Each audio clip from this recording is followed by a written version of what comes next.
এই মুহূর্তের সবথেকে বড় খবর, নবান্নের পুনর্বিবেচনার আর্জি সম্পূর্ণরূপে খারিজ করে দিল জাতীয় নির্বাচন কমিশন।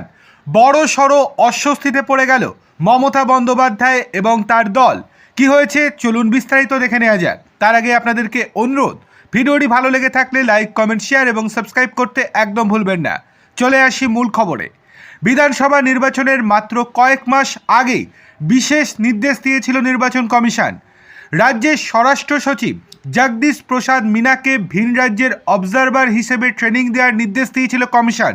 শুধু স্বরাষ্ট্র সচিব নন, রাজ্যের মোট 15 জন আইএএস এবং 10 জন আইপিএসকে ট্রেনিং নেওয়ার নির্দেশ দিয়েছিল কমিশন। নির্বাচনের কাজে অবজারভার হিসেবে ভিন রাজ্যে পাঠানো হতে পারে তাদের। আইএএস বা আইপিএস অফিসারদের ভিন রাজ্যে অবজারভার হিসেবে পাঠানোর বিষয়টি নতুন নয়, তবে কোনো রাজ্যের স্বরাষ্ট্র সচিবকে ভিন রাজ্যে এভাবে দায়িত্ব দেওয়া যায় কিনা তা নিয়ে প্রশ্ন তুলেছিল তৃণমূলের দাবি ছিল বিজেপি ষড়যন্ত্রমূলক কাজ করাচ্ছে কমিশনকে দিয়ে। অন্যদিকে বিজেপি বলেছিল এটাই নিয়ম, এইভাবেই অবজারভার নিয়োগ করা হয়।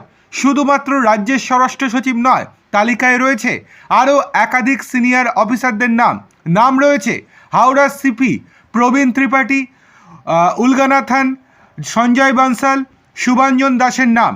আগামী 5 ও 6 ফেব্রুয়ারি তাদের ট্রেনিং নেওয়ার সময় ধার্য করা হয়েছে।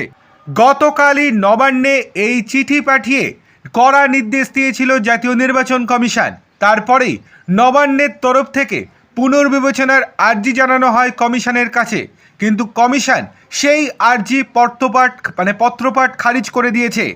নির্বাচন কমিশন পরিষ্কার জানিয়ে দিয়েছে, নিয়ম মেনে অবজারভারের তালিকা চেয়ে রাজ্য সরকারকে 5 বার রিমাইন্ডার দিয়েছিল কমিশন। তারপরও কোনো তালিকা দেয়নি রাজ্য, বারংবার জানালেও কোনো পদক্ষেপই নেয়নি রাজ্য। সুতরাং বাধ্য হয়ে তারা পদক্ষেপ গ্রহণ করেছেন। এরপরে আর কোনো কথা থাকতে পারে না। তারপরেই স্বরাষ্ট্র সচিব এবং সিপিকে অবজারভার হিসেবে নিয়োগ করার কথা জানানো হয়েছে। সুতরাং মমতা বন্দ্যোপাধ্যায় যে নিজের চালেই নিজে ফেঁসে গেলেন সেটা আর বলার অপেক্ষা রাখে না। 5 বার বলা সত্ত্বেও কর্ণপাত করেননি, এবার বুঝুক ঠেলা।